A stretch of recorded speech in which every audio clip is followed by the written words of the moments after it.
तर सर बऱ्याच पुरुषांना मॅस्टरबेशन, गिल्ट किंवा व्हिडिओज बघण्याची सवय असते, तर यावर होमिओपॅथिकने तुम्ही कसं उपचार करता?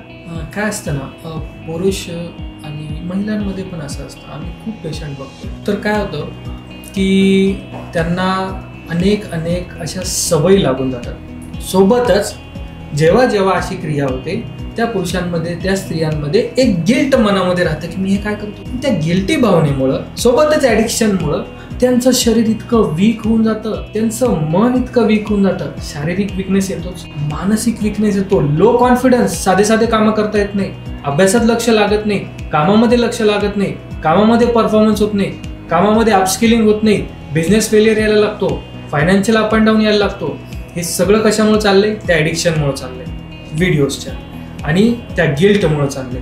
पण ह्या सगळ्यासाठी होमिओपॅथीमध्ये इतके छान औषध आहेत की जे काय करतात, तुमच्या या ॲडिक्शनला दूर करतात. सोबतच तुमच्या शरीरामध्ये जे कमी झालंय due to bad effects of masturbation, आमच्याकडे औषधे आर्निका, आमच्याकडे औषधे ट्रिबुलस्टेरिस्टिस.